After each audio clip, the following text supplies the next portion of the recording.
ಕರ್ನಾಟಕ ಸರ್ಕಾರವು ಸಾರಿಗೆ ನಿಗಮಗಳ ನೌಕರರಿಗೆ ಮಹತ್ವದ ನಿರ್ಧಾರ ಕೈಗೊಂಡಿದೆ. 26 ತಿಂಗಳ ವೇತನ ಪರಿಷ್ಕರಣೆಯ ಹಿಂಬಾಕಿ ಪಾವತಿಗಾಗಿ ಮೊದಲ ಹಂತವಾಗಿ 450 ಕೋಟಿ ರೂಪಾಯಿ ಅನುದಾನ ಬಿಡುಗಡೆ ಮಾಡಲಾಗಿದೆ. ಇದರಿಂದ ಕೆಎಸ್ಆರ್ಟಿಸಿ, ಬಿಎಂಟಿಸಿ ಸೇರಿದಂತೆ 4 ಸಾರಿಗೆ ನಿಗಮಗಳ ಲಕ್ಷಾಂತರ ನೌಕರರಿಗೆ ಆರ್ಥಿಕ ನೆರವು ಸಿಗಲಿದೆ.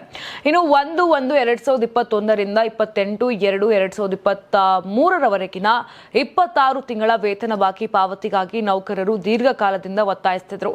ನೀವು ಸಣ್ಣ ಆಗ್ಬೇಕಲ್ವಾ? ಅದು ಒಂದು ಉತ್ತಮ ಆಹಾರದಿಂದ ಸಣ್ಣ ಆಗ್ಬೇಕಲ್ವಾ? ಪ್ರತಿದಿನ ನಮ್ಮ ಜೀನಿ ಸ್ಲಿಮ್ ನ ಯೂಸ್ ಮಾಡಿ ಯಾವುದೇ ಸೈಡ್ ಎಫೆಕ್ಟ್ ಇಲ್ದಂಗೆ ನೀವು ಸಣ್ಣ ಆಗ್ತೀರಾ.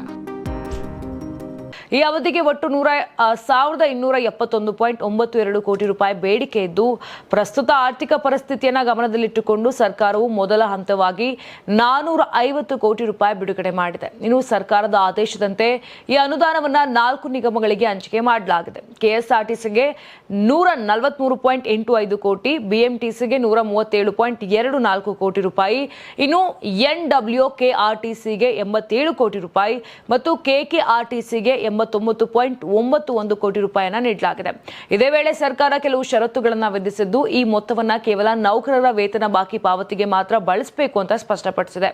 ಯಾವುದೇ ವಿಳಂಬವಿಲ್ಲದೆ ನೌಕರರ ಖಾತೆಗೆ ಹಣ ಜಮೆಯಾಗಬೇಕು ಮತ್ತು ಅನುದಾನ ಬಳಕೆಯ ಪ್ರಮಾಣ ಪತ್ರವನ್ನು ಕಡ್ಡಾಯವಾಗಿ ಸಲ್ಲಿಸಬೇಕು ಅಂತ ಸೂಚಿಸಿದೆ.